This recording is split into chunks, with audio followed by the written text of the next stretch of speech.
We'll be in an election campaign within weeks. The polls show the government is on tenterhooks. The electoral threats are coming from all angles, not just Labor. There's a big wave of independent candidates offering voters alternatives to the major parties. So how independent are they and how will they serve their electorates in Parliament? Joining me live now is independent candidate for the seat of Hughes, Georgia Steele. Thanks so much for your time, Georgia. So where do you sit on the spectrum? Are you left or right? Well, I'm neither left nor right, Laura. I am a true independent who's never had any affiliation with any side of politics. I've never been a member of a political party. I've never been a staffer. I've never even handed out how to vote cards for a party. So what I'm asking people to do is look at my policies, look at my platforms to get a feel for what I care about, to get a feel for what my priorities will be if I get elected, and decide if I'm the best representative for them in this seat of Hughes. So what are the issues that you're prosecuting that makes you truly independent? Well, the first one, and the one that most people have been talking to me about quite a lot, is integrity in federal politics.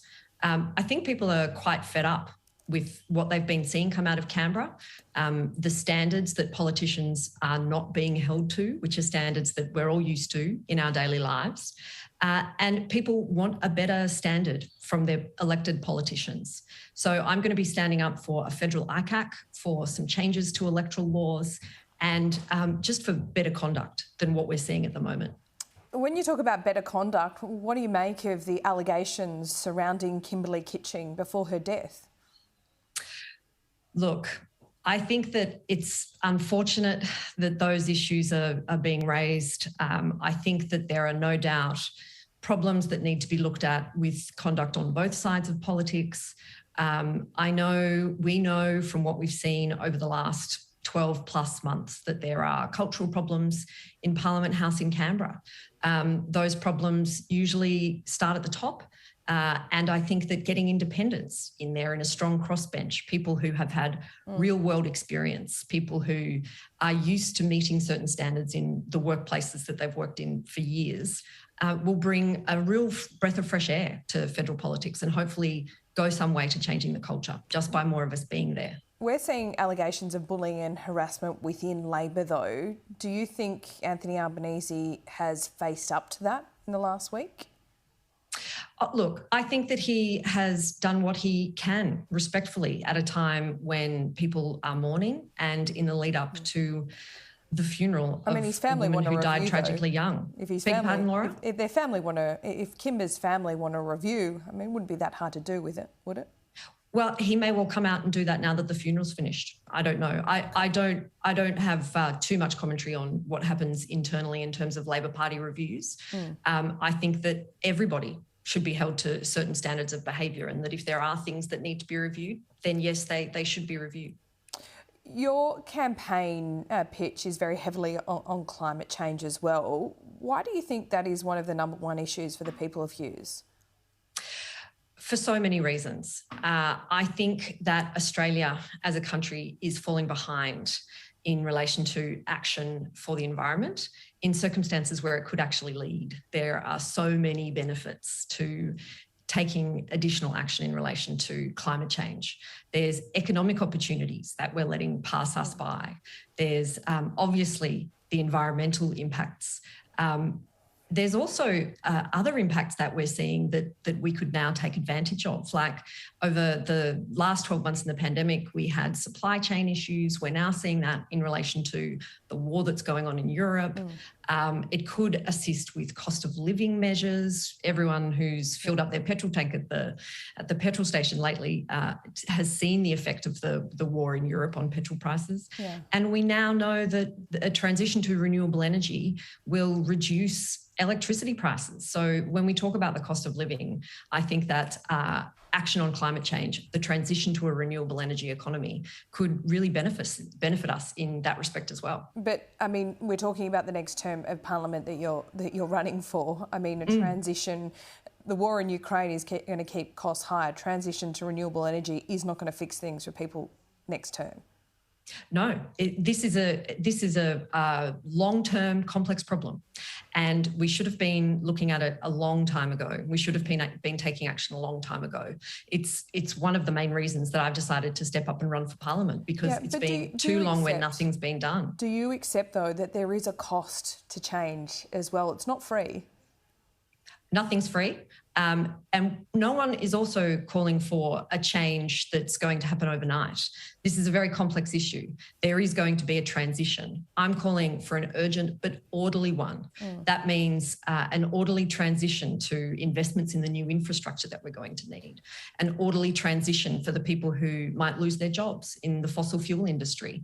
It won't be done overnight, but it does need to happen. The world is leaving us behind in this respect. But we see the government announce today more investment for 7 gas projects here in Australia, citing the crisis on energy in Europe. Do you support that? No, absolutely not. I do not support additional investment in the mining of fossil fuels. We have the most extraordinary resources here that we need to be taking advantage of. We have some of the best solar and wind resources in the world. Taking advantage of them would be beneficial for the environment, it would be beneficial for the economy, and it would be beneficial for the Australian people. It's just been too long where we haven't taken advantage of what's available to us. But Georgia, that is fair enough. You're talking about, on the one hand, a longer-term plan for changing our mix of electricity here in Australia, but on the other hand, you're saying it's happened too slowly, and you are also admitting that the transition has a cost. So all of those things don't really work together. Well, they do in the long term, Laura. Yes, but in the short term, it's going to cost people. That's the point. And when cost of living is already an issue. Laura, it's costing people when the government spends taxpayer money to subsidise a dying industry.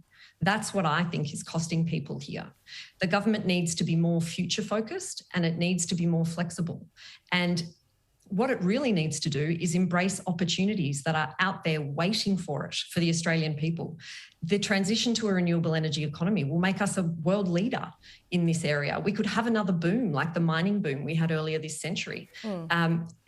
Continuing to subsidise dying industries is everything that the Liberal National Party doesn't stand for. They say that they stand for boosting the economy, and yet they're throwing taxpayer dollars at dying industries. That's what doesn't make sense to me. This government has subsidised renewables, so how much further do you want to go? I mean, what's your renewable energy target, and what is your emissions reduction target?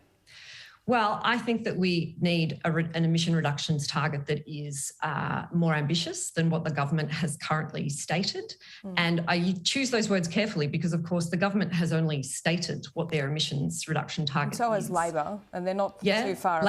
Labor's not in government and hasn't been for 9 years. I know, but so we're about to go into an election, so you know what both of their targets are. I think it's 43%. So more ambitious than that? Yes, I think we should be looking to, get a 50% emissions reduction target at least by 2030. That's what I would be hoping for. Okay. Well, it does sound like a lot of your policies are aligned to Labor. In the event of minority government, would you support them? In the event of minority government, I will do what I'm going to do in relation to every issue I have to decide when I get into Parliament. I'm going to look at the situation before me, look at the decision that I'm required to make, consult with experts, most importantly, consult with my community, and then negotiate. I'm a corporate litigator by trade. I think that I'm going to be really well placed to negotiate with both of the major parties if there is a hung parliament situation.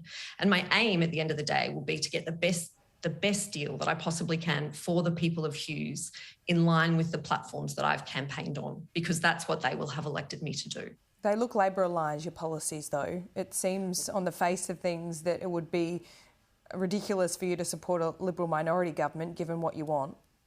What does it mean to be Labor aligned, though? I mean, I'm for action on climate change. I'm for climate change action for many reasons, but including to enhance our economy. I'm for continuing to support small business in the recovery from the pandemic. I don't think that either Labor or Liberal would say that those aren't platforms that they think are worth fighting for. Okay, well, will you collaborate with other independents before you make your decision, or Simon Holmes a court? How much money are you getting from him? So I have fundraised from my community in significant amounts. We're really happy with how the fundraising is going for our campaign. I have received donations from Climate 200. They're a very small part of the funds that I've managed to raise so far. They're around 15% at the moment. Okay, so what's that in dollar terms? So I have raised around $320,000 for my campaign, and around 15% of that has been a donation from Climate 200. Okay. As to the collaboration issue, collaboration is a word that I would like to use in relation to everybody who will be a colleague of mine in the federal parliament. I will collaborate. I will consult. I will be an open consultative member of parliament. That's the kind of politician that I want to be. So I will be talking, if elected, if lucky enough to be in a position where we have to make quick decisions, I will consult with everybody, including any independents on the crossbench. Okay, and perhaps a Liberal candidate too, which there is not one, and the seat of Hughes at the moment. Georgia Steele, we've got to leave it there. We'll speak soon. All right. Thanks a lot, Laura.